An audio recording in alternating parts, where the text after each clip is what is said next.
Hey y'all, it's Nancy, the Handy's Candy. Welcome back for another crafty venture. Today I'm making a slimline card using the Little Girl Gnome Agenda set, as well as the smallest of the Schmancy oval masks from the Marvelous Mask collection at A Colorful Life Designs. There are, I think, 6 different masks, as well as the stencils, and they gradiate in size from small to large, and this is the smallest. To me, it's like an arabesque or, and what is the other word I'm looking for? Anyway, I'm going to move on. But anyway, so I started out with just one in the center, and then you can see that I'm using the cloud edger stencil as well, just to create a little bit of a scene. And then I decided that I wanted to do that times however many little scenes this card will hold. So I clean off my stencil, I move it along, and I make a bunch of little vignettes all over this card base. Now, unfortunately, I've lost a lot of my footage, so you're not going to see that, but I use my grid mat from Spellbinders there to make sure that I'm lining everything up equally, and I'm using my Distress Inks in Villainous Potion, which actually kind of decided on this color scheme for me. Kitsch Flamingo, Salvage Patina, and I also bring in some Prize Ribbon, and I'm using my Rabbit Hole Designs blending brushes to create these little scenes. Now this is another of the layered mask, no, edger stencils. Boy, I don't have my words today, but you can see that I've used many different ones. I've got the little city there, I've got snowflakes, I've got mountains, I've got hills with trees. I have so many different ones, and I will try to list them all downstairs so you can do some shopping if you're interested, but I just thought that was super sweet. And now it's time for my little girl gnomies, right? So again, because of the tech issues, I don't have as much of the process as I wanted to show you, but I did stamp all of these out in a hybrid ink, so they are both watercolor friendly, or the images are both watercolor friendly as well as alcohol ink friendly. So just coloring them up. I've left in some of the coloring for those of you who enjoy it, but it's pretty sped up. I think it's ×2 as well as ×3. And yeah, I just left that in for you guys to enjoy. So we'll just watch the coloring now. It's very simple, 2, maybe 3 blend, and we'll just watch the process for a little bit.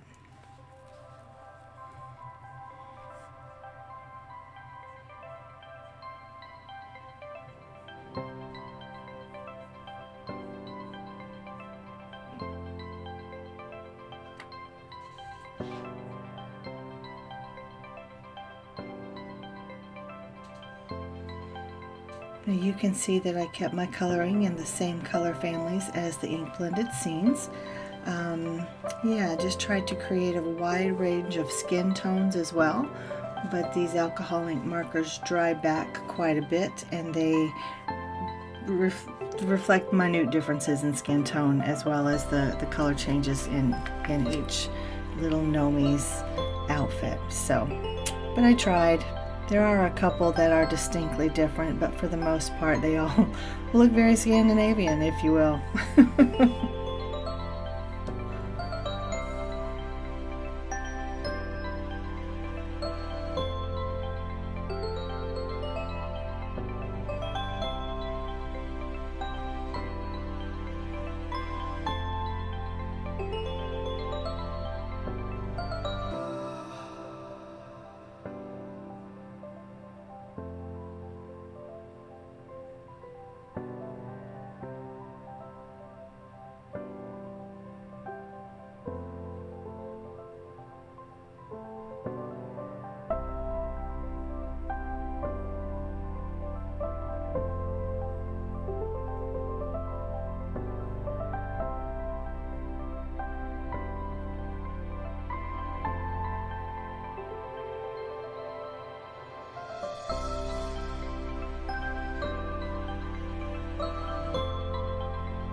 So like I said, I didn't show all of the coloring, but it is what it is. And you can see that their skin tones and their hair colors are slightly different, but it is what it is.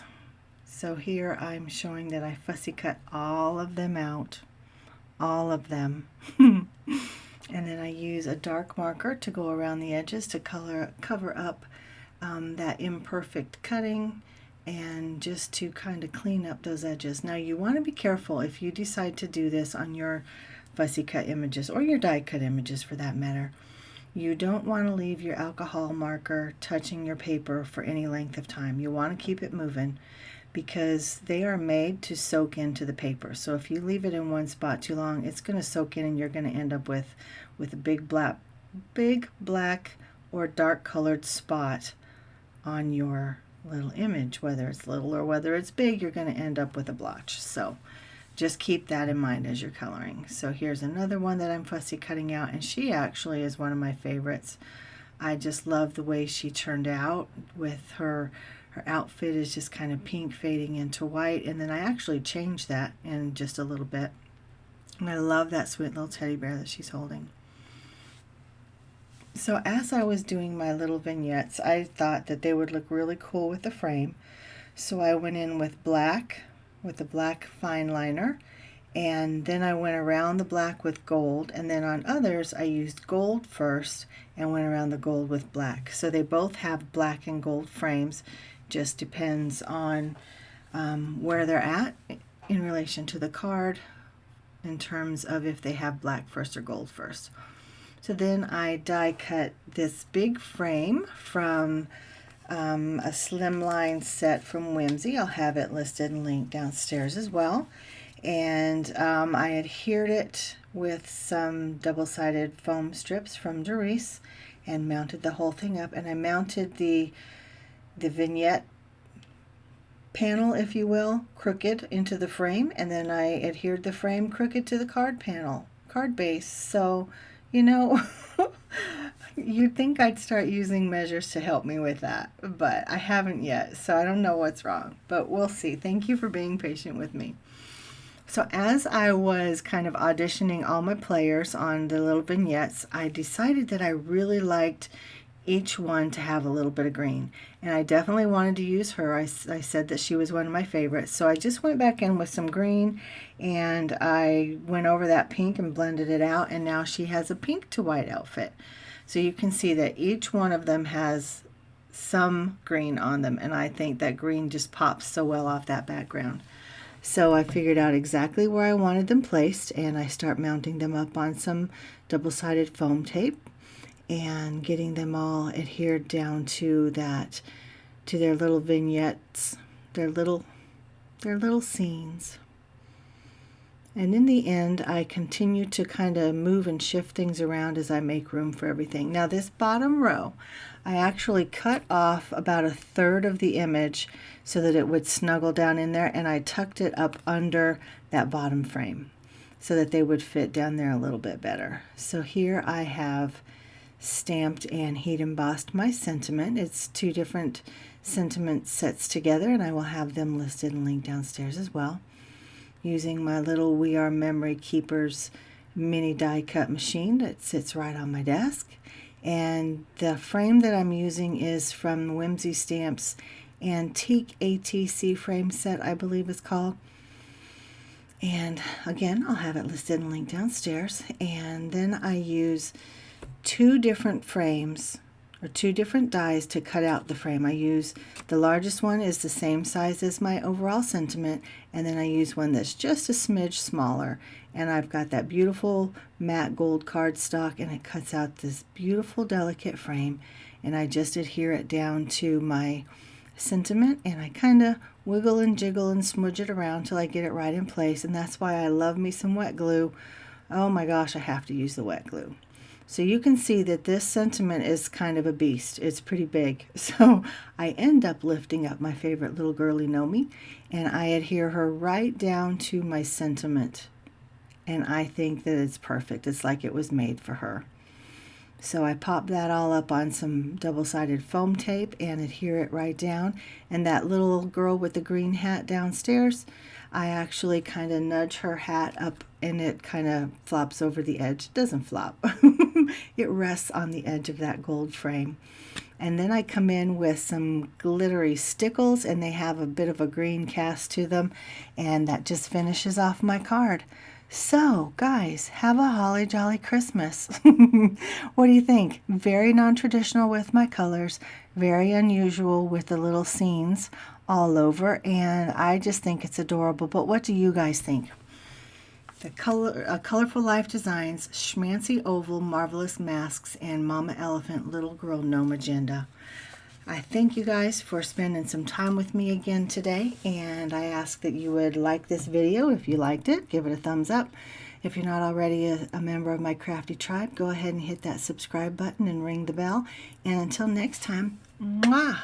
This is Nancy, the Handy Scandy, and I'm out.